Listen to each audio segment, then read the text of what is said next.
Risk factor. భయాలు ఎక్కువ, వాస్తవాలు తక్కువ. అదే ఇప్పటికీ మన పరిస్థితి కూడా. హలో ఎవ్రీబడి, అందరికీ నమస్కారం. Welcome to this episode of complete awareness regarding cancer. నేను క్యాన్సర్ అని ఎందుకు స్పెసిఫై చేస్తున్నానంటే, క్యాన్సర్కి సంబంధించి యూట్యూబ్ నిండా కొన్ని లక్షల వీడియోస్ ఉంటే ఉండొచ్చు గాక, క్యాన్సర్కి సంబంధించి పెద్ద పెద్ద డాక్టర్లు సైతం మాట్లాడినవి మనం అన్నీ వింటే వినుండొచ్చు గాక. But still we have certain kind of ఒకలాంటి భయం. అమ్మో, క్యాన్సర్ కూడా స్ప్రెడ్ అవుతుందేమో, క్యాన్సర్ ఉన్న వాళ్ళతో ఉంటే మనకి కూడా క్యాన్సర్ వస్తుందేమో, ఇలాంటి చిన్న చిన్న భయాలతో we're still making the situation more worse rather than getting the better out of it.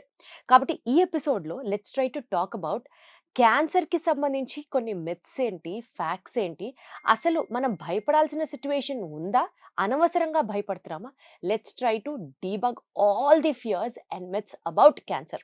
దీనికి సంబంధించి మనతో మాట్లాడడానికి we have today doctor Mahathi garu, medical oncologist from KIMS Chakra Guntur. Let's get on to the show. Hello Mahathi garu, నమస్తే. నమస్కారం అండి. ఎలా ఉన్నారు? Yeah, fine.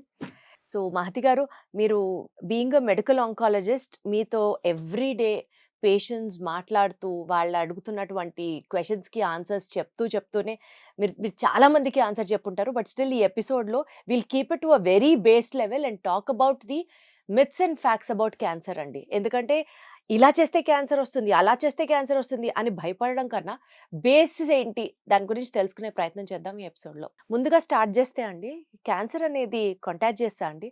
క్యాన్సర్ ఉన్న వాళ్ళతో గనక మనం కూడా ప్రయాణం చేస్తే మనకి కూడా క్యాన్సర్ వచ్చే అవకాశాలు ఉన్నాయా? అబ్సల్యూట్లీ నో అండి. That is a very common myth యాక్చువల్గా. Cancer is a non communicable disease అనమాట. అంటే ఒకరి నుంచి ఒకరికి స్ప్రెడ్ అయ్యేది అనేది ఉండదు. సో చాలా మంది అడుగుతారు, మొత్తం అంతా వినేశాక, మరి మా ఇంట్లో పిల్లలు ఉన్నారు, మా ఇంట్లో మా వైఫ్ ఉంది, మరి తనకి టేక్ కేర్ చేస్తే వాళ్ళకి ఏమైనా రిస్క్ ఉంటుందా అనేది. అసలు అలాంటిది ఉండదండి. Cancer is non communicable. ఆ పరంగా మీరు వరీ అవ్వాల్సిన అవసరమే లేదు. సేమ్ ఫుడ్ షేర్ చేసుకోవచ్చు, సేమ్ రూమ్, సేమ్ ఇంట్లో పక్కనే ఎన్ని సంవత్సరాలు తిరిగినా కానీ అది స్ప్రెడ్ అవ్వడం అనేది, ఆ కాన్సెప్ట్ అనేది తప్పనమాట. సో బయాప్సీ గురించి మాట్లాడితేనండి, క్యాన్సర్ టెస్ట్ చేయడానికి బయాప్సీ చేస్తారు. అయితే బయాప్సీ చేస్తే క్యాన్సర్ బాడీలో స్ప్రెడ్ అవుతుందా అన్న భయం చాలా మంది ఉండి అసలు ఆ టెస్ట్ చేయించుకోవడానికే ఫస్ట్ భయపడిపోతూ ఉంటారు. అది అసలు మాకు ఇప్పటికి కూడా అన్నిటికన్నా చాలా పెద్ద అపోహ. క్యాన్సర్ ఎప్పుడైనా డయాగ్నోసిస్ కండి మనకు కావాల్సిన ఒకటే ఒక పరీక్ష బయాప్సీ అనమాట. అది మేము ఎఫ్ఎన్ఏసి ఆర్ నీడిల్ టెస్ట్ అనొచ్చు, ముక్క పరీక్ష అనొచ్చు, సూది పరీక్ష అనొచ్చు. సో ఆ బయాప్సీనే మన క్యాన్సర్ డయాగ్నోసిస్కి మనకి that is the main thing అనమాట. మనం చేసే స్కాన్స్ కానివ్వండి, పెట్ స్కాన్ అనివ్వండి, ఎంత అడ్వాన్స్డ్ స్కాన్స్ అని కానివ్వండి, అవి మనకి ఏం చెప్తాయంటే బాడీలో ఎక్కడెక్కడ ఇబ్బంది ఉంది, ఎక్కడెక్కడ చెడుగడ్డ ఉంది, ఎంతవరకు స్ప్రెడ్ అయింది అనేది చెప్తుంది. కానీ అది క్యాన్సరా, ఏ వెరైటీ ఆఫ్ క్యాన్సర్ అనేది మనం కన్ఫర్మ్ కావాలి క్యాన్సర్ అనేది అంటే ఖచ్చితంగా మనము ఆ ముక్క పరీక్ష చేయాల్సిందే. సో దట్ ఈస్ బయాప్సీ అనమాట. అది లేనిదే we can't confirm and we can't start treating it. కానీ ఫస్ట్ చెప్పగానే అందరూ భయపడిపోతారు. అరే మీరు కత్తి పెట్టారు, ముక్క పరీక్ష పెట్టారు, సూది చేశారంటే స్ప్రెడ్ అయిపోతుందని. అది అపోహ. క్యాన్సర్ బాడీలో ఉంది. ఒకవేళ నిజంగా స్ప్రెడ్ అయ్యి ఉంటే ఆల్రెడీ స్ప్రెడ్ అయ్యే ఉండుంటుంది. మనం చేయడం వల్ల స్ప్రెడ్ అవ్వడం అనేది జరగదండి. ఇదే క్వశ్చన్ సర్జరీ గురించి మాట్లాడితే, సర్జరీ చేస్తే సిట్యుయేషన్ ఇంకా వరస్ట్ అయిపోతుంది. సో క్యాన్సర్ ఉంటే సర్జరీ మాత్రం చేయకూడదు, చేసామా ఇంకా దారుణంగా అయిపోతుంది పరిస్థితి అంటారు. ఇందులో వాస్తవం ఎంత? అది కూడా ఎప్పుడైనా కానీ మేము కొన్ని క్యాన్సర్స్కి ఫస్ట్ సర్జరీస్ చెప్తాం. ఎస్పెషల్లీ సాలిడ్ ట్యూమర్స్ అంటారు. అంటే గడ్డల్లాగా వచ్చే బయటకు మనకి కామన్గా రొమ్ము క్యాన్సర్ కానివ్వండి, లేదంటే గర్భసంచిది కానివ్వండి, సో ఇక్కడ ఏదైనా బయట చేతికి దగ్గర కానీ, చంకల్లో గడ్డలు కానీ, వీటికన్నిటికీ సర్జరీ చేస్తాం. థ్రోట్ క్యాన్సర్స్ కానీ, అర్లీగా ఉన్న వాటికి. ఎప్పుడైనా పేషెంట్స్కి ఎర్లీ స్టేజెస్లో క్యాన్సర్కి సర్జరీ అనేది మనం చెప్పాము అంటే దాని ఉద్దేశం మనకి ఎర్లీ స్టేజ్లో వచ్చారు, అది కంప్లీట్లీ క్యూరబుల్ డిసీజ్ అని. అంటే మంచి విషయం. తను సర్జరీ చేయగలిగే స్టేజ్లో ఉన్నారు అంటే వెరీ గుడ్, మీరు క్యూరబుల్ స్టేజ్, ఎర్లీ స్టేజ్లో ఉన్నారని. ఇది మేము కన్వే చేయడానికి చాలా కష్టపడాల్సి వస్తుంది. అమ్మో కత్తి పెట్టాలా, కత్తి పెడితే ఇంక అయిపోయినట్టే అంట, అమ్మో స్ప్రెడ్ అయిపోతుందంట, ఇదే అంటారు. అమ్మ కత్తి పెట్టడం అనేది చెడు విషయం కాదు, మీరు అదృష్టవంతులు, కత్తి పెట్టి తీసేయగలిగే ఎర్లీ స్టేజ్లో ఉన్నారు మీరు అని మేము కన్వే చేయడానికి ఇబ్బంది పడుతున్నాం అనమాట. సో అది కూడా అపోహ. ఎప్పుడైనా మీకు ఎవరైనా డాక్టర్ గారు క్యాన్సర్కి సర్జరీ చేయొచ్చు అని చెప్తున్నారు అంటే టెస్ట్ అన్నీ అయ్యాక it means still in early stage and very curable అని అర్థం. సో వన్స్ ఒకసారి సర్జరీ చేస్తే మళ్ళీ క్యాన్సర్ వచ్చే అవకాశం లేదా అండి? సో మనం ఎప్పుడైనా ఎర్లీ స్టేజ్ క్యూరబుల్ అంటున్నాం కదా, కొన్నిసార్లు లేట్ సెకండ్ థర్డ్ స్టేజెస్లో ఏం చేస్తామంటే కొన్నిసార్లు కీమో కానీ రేడియేషన్ కానీ కరిగించి ఆ తర్వాత ఆపరేషన్కి వెళ్తాం అనమాట. ఎప్పుడైనా తిరిగి వచ్చే అవకాశాలు అనేవి మనకి డయాగ్నోసిస్ అప్పుడు స్టేజ్ని బట్టి డిపెండ్ అయి ఉంటాయండి. సో ఫస్ట్ స్టేజ్ చాలా అరుదు తిరిగి రావడం అనేది. ప్రాక్టికల్గా బ్రెస్ట్ క్యాన్సర్ లాంటివి కానీ ఇవి కానీ వెరీ వెరీ క్యూరబుల్ అనమాట. సర్విక్స్, గర్భసంచి ముఖద్వారం ఇవన్నీ common cancers. First stage is practically curable, వెనక్కి తిరిగి చూసే పని ఉండదు. ఈ సెకండ్ థర్డ్ స్టేజెస్ కూడా క్యూరబుల్, కాకపోతే అలా స్టేజ్ పెరిగే కొద్దీ కొంచెం తిరిగి వచ్చే అవకాశాలు ఉంటాయి కాబట్టి వాళ్ళని మేము క్లోజ్ ఫాలోఅప్లో ఉండమని చెప్తామన్నమాట. అంటే ఎప్పటి వరకు మనకి మళ్ళీ క్యాన్సర్ రాకపోతే ఇంకా రాదు లైఫ్ లాంగ్ అని అనుకోవడానికి అలా ఉందా అసలు? ఖచ్చితంగా అలా చెప్పాలంటే కష్టము. బట్ కామన్‌గా ఏంటంటే మనకి తిరిగి వచ్చేవి కొంత ఎర్లీగానే వస్తాయన్నమాట. అందుకని first 2 years is very important. Very close follow up. అంటే ఎవ్రీ 3 మంత్స్‌కి ఒకసారి రమ్మని అడుగుతాం. కొన్ని ఎర్లీగా అంటే మేబీ అరౌండ్ 5 ఇయర్స్. కొన్ని వెరీ వెరీ లేట్ రికరెన్సెస్ ఉంటాయి. భయపెట్టాలని కాదు కానీ బట్ వెరీ రేర్ అన్నమాట. ఏవన్నా వచ్చి తిరిగి వచ్చే ఉంటే కనుక యూజువల్‌గా వితిన్ 2 to 5 ఇయర్సే ఉంటాయి. అందుకని మాత్రం క్లోజ్ ఫాలోఅప్‌లో రెగ్యులర్ ఫాలోఅప్‌లో ఉండగలగాలి డాక్టర్ దగ్గర. మేడం చాలా మంది చెప్తూ ఉంటారు, బ్రెస్ట్ క్యాన్సరే తీసుకుందాం ఫర్ ఎగ్జాంపుల్, వచ్చి ట్రీట్మెంట్ అయిపోయి ఇప్పుడు వాళ్ళు నార్మల్గా ఉన్నారు, క్యాన్సర్ వాళ్ళకి డయాగ్నైజ్ అయ్యి ట్రీట్మెంట్ అయ్యి కీమోథెరపీ తీసుకుని 5 ఏళ్ళు అవుతోంది, ఇప్పటికీ వాళ్ళు వాళ్ళ వాళ్ళ పనులు చేసుకుంటూ రెగ్యులర్గా ఉన్నారు అంటే should we assume that they are completely out of cancer threat, ఇంకా వాళ్ళకి హ్యాపీ అయినా, ఆర్ ఎల్స్ ప్యారలల్గా వేరే ఫార్మ్స్ ఆఫ్ మెడికేషన్, వేరే streams of medicine like Ayurveda, homeopathy ఇలాంటివి తీసుకుంటూ వాళ్ళు మెయింటైన్ అవుతున్నారు అని అంటే how do we have to see that scenario? అసలు వన్స్ చెప్పాను కదా, first thing early stage cancers first or second stages completely curable. Done, ఆ ట్రీట్మెంట్ మనం ప్లాన్ మొత్తం కంప్లీట్ అయిపోయింది, they have gone home, that is it, they are cured. Great. They are cured. అంటే నేను అందుకని వెనక్కి తిరిగి చూసే అవసరం లేదంటే వాళ్ళకి అసలు మీరు 5 ఏళ్ళు అన్నారు కాదు కదా, 10 to 15 ఇయర్స్ 20 ఇయర్స్ కూడా లైక్ నార్మల్ లైఫ్ స్టైల్. ఇవాళ ఒక పేషెంట్ వచ్చారు, తను బ్రెస్ట్ క్యాన్సర్ స్క్రీనింగ్ కోసం వచ్చారు నా దగ్గరికి. అమ్మగారికి బ్రెస్ట్ క్యాన్సర్ డయాగ్నోసిస్ అయింది, 40 ఇయర్స్ అయిపోయింది కంప్లీటెడ్. షీ ఈజ్ అరౌండ్ 84 అని చెప్పారు, doing absolutely fine. Great. So initial stages of cancer అసలు భయపడాల్సిన అవసరం లేదు. When diagnosed early, treatment is also 100% curable. Got it, golden words, got it. కొంచెం ధైర్యం వచ్చే మాటలు ఇవన్నీ. ఇంకొక కామన్ గా అందరూ మాట్లాడుకునే పాయింట్, క్యాన్సర్ యంగ్స్టర్స్ కి యంగ్ ఏజ్ లో రాదు అని అంటారు. అది గట్ ఫీలింగా, ఫ్యాక్టా? అలా ఏం లేదండి. క్యాన్సర్ అంటే ఓల్డ్ ఏజెస్కి పరిమితం అనేది ఏమీ లేదు. ఇన్ఫ్యాక్ట్ యాక్చువల్గా there are few varieties of cancers only కొన్ని పిల్లల్లోనే చూస్తాము, కొన్ని యంగ్స్టర్స్ అరౌండ్ 10 to 30 ఇయర్స్ మధ్యలో వాళ్ళకి చూస్తాము. అంటే అడాలసెంట్స్ అండ్ యంగ్ అడల్ట్స్ అంటాం అనమాట. So young adults cancer diagnosis is a whole different topic for us. ఇంకొంతమంది ఏజ్ పెరిగే కొద్దీ పెద్దవాళ్ళలో చూస్తూ ఉంటాం. ఫర్ ఎగ్జాంపుల్ బ్లడ్ క్యాన్సర్స్లో లింఫోమాస్ లాంటి వెరైటీస్ ఉంటాయి, లేదంటే మేము బోన్ క్యాన్సర్స్ లాంటివి ఈవింగ్స్, ఆస్టియోసార్కోమా అని అంటారు. ఇలాంటివి ఏంటంటే టీన్స్ అండ్ యంగ్ అడల్ట్స్లో వాళ్ళల్లోనే చూస్తాం మనం కామన్గా. పిల్లల్లోకి వచ్చేసరికి బ్లడ్ క్యాన్సర్ వెరైటీస్ కానివ్వండి, కొన్ని బ్రెయిన్ ట్యూమర్స్ కానివ్వండి, అవన్నీ చిన్న పిల్లల్లో చూస్తాం అనమాట. సో ఏ ఏజ్కి తగ్గట్టుగా మనకి కొన్ని క్యాన్సర్ సబ్ టైప్స్ అనేవి కామన్గా చూస్తూ ఉంటాం. అంటే యంగ్స్టర్స్ లో రాదు అనేది లేదు. No nothing like that. Suppose young adults లో ఈ కారణాల వల్ల క్యాన్సర్ రావచ్చు, మేబీ అడల్ట్స్ లో బాగా పెద్దవాళ్ళకి ఈ కారణాల వల్ల క్యాన్సర్ రావచ్చు. ఆ reasons of being affected by cancer మారుతూ ఉంటుందా అండి ఏజ్ వైజ్? అంటే ఏజ్ వైజ్ ఏంటంటే మనకి టైప్ ఆఫ్ క్యాన్సర్స్ మారుతూ ఉంటాయి, ఎందువలన వచ్చింది అనేది మారుతూ ఉంటాయి. సో కామన్గా క్యాన్సర్కి వన్ మేజర్ నథింగ్ అంటే కెనాట్ చేంజ్ అన్న రిస్క్ ఫ్యాక్టర్ ఏంటంటే ఏజ్ అనమాట. సో ఏజ్ పెరిగే కొద్దీ ఉంటుందంటే మన బాడీలో డిఎన్ఏ అనేది అదంతకదే డ్యామేజ్ అవుతూ ఉంటుంది, రిపేర్ అవుతూ ఉంటుంది అనమాట. మన ఏజ్ పెరిగే కొద్దీ ఈ రిపేర్ మెకానిజమ్స్ అనేవి కూడా అంత ఫంక్షన్ అవ్వవు అనమాట. సో రిపేర్స్ అనేవి, డ్యామేజెస్ అనేవి అక్యుములేట్ అవుతూ ఉంటాయి డిఎన్ఏలో. That is one another cause for the cancers that is growing. అందుకని ఓల్డర్ ఏజ్లోనే ఎక్కువ చూస్తూ ఉంటాం. అచ్చా, అంటే డ్యామేజ్ అవుతున్న డిఎన్ఏ కి సరిపడినంత రిపేర్ మెకానిజం ఉండదు కాబట్టి they are more prone to effective cancer. ఎక్కువ డ్యామేజ్ అవుతూ ఉంటుంది, రిపేర్ కరెక్ట్ గా జరగదు అనమాట ఏజ్ పెరిగే కొద్దీ. అందుకని they are more prone to cancer. మళ్ళీ అక్కడ ఇంకొక క్వశ్చన్, డిఎన్ఏ ఎందుకు డ్యామేజ్ అవుతుంది, ఎవ్రీడే ఎందుకు అవుతుంది?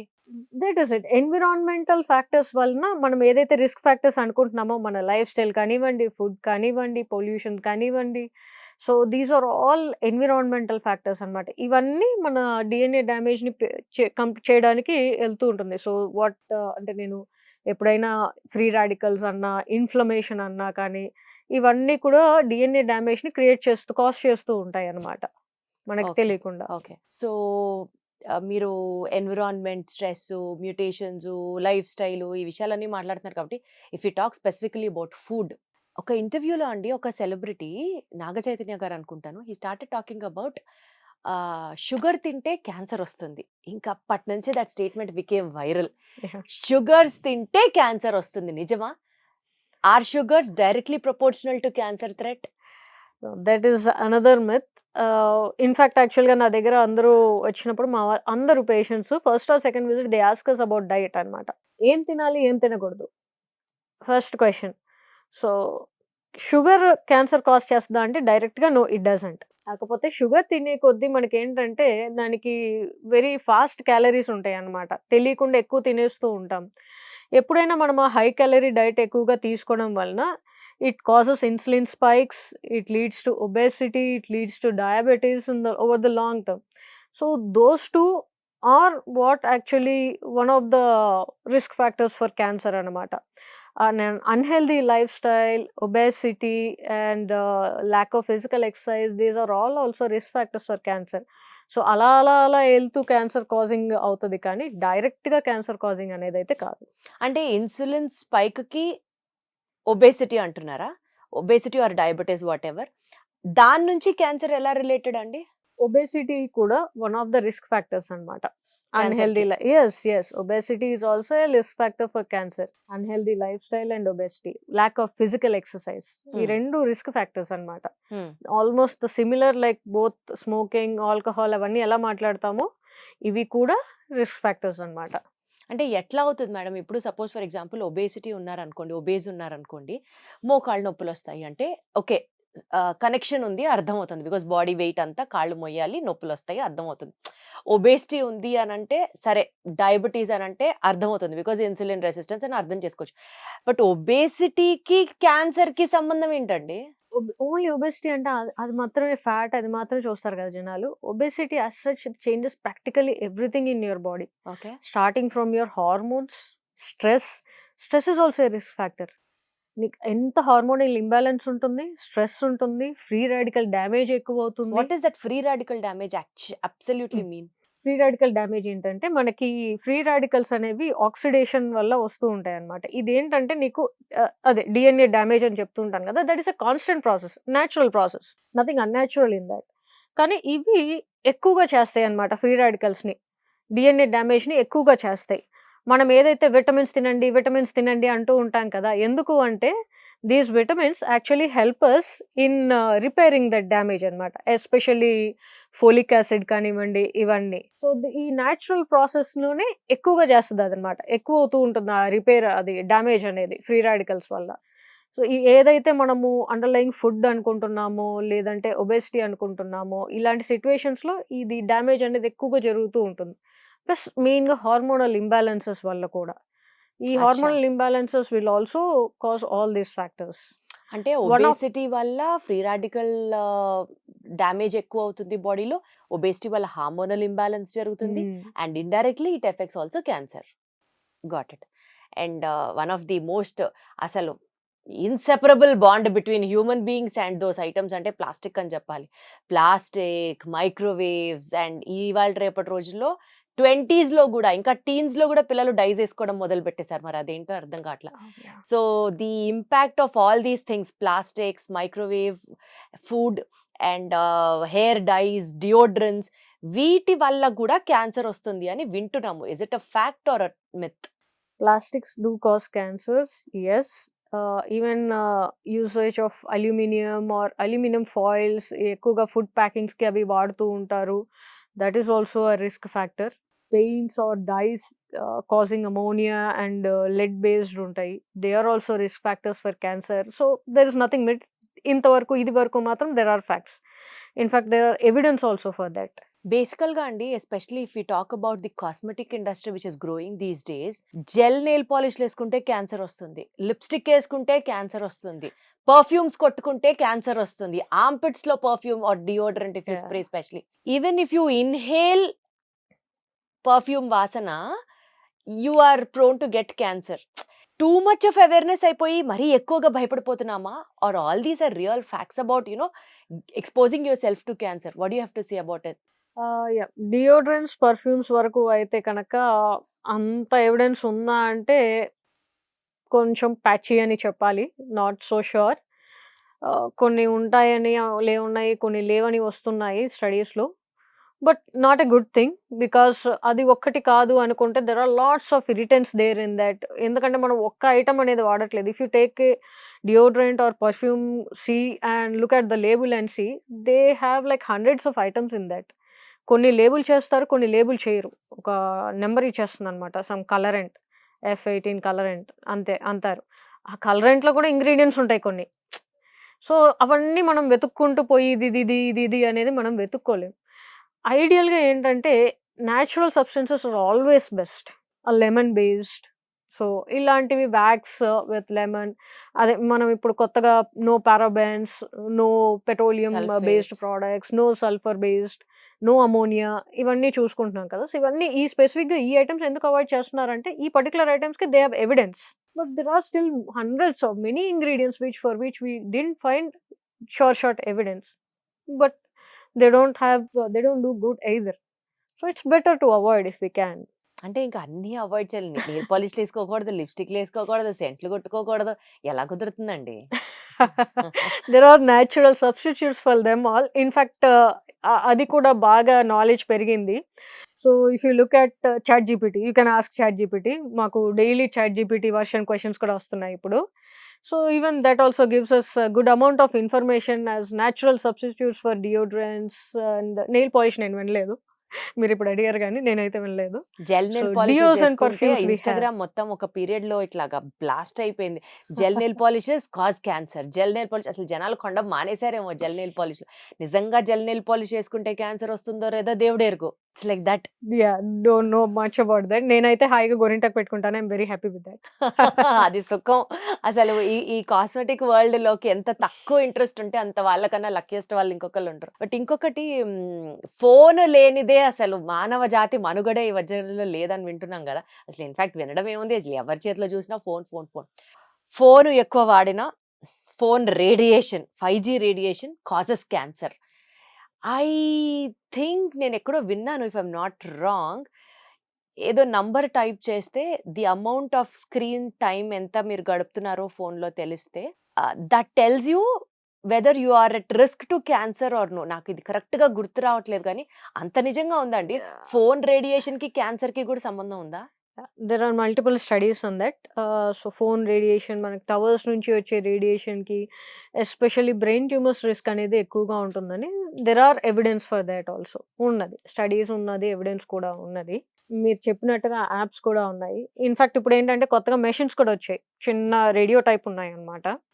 సో, రూమ్‌లో ఒక మూలన పెట్టేస్తే కనక అది it blocks all the radiation from the electronics in our room అన్నమాట. సో, మొన్ననే ఎవరో తీసుకొనొచ్చారు అమ్మడానికి. అన్ని రూమ్‌లో ఒక మెషిన్ పెట్టుకోండి మేడం.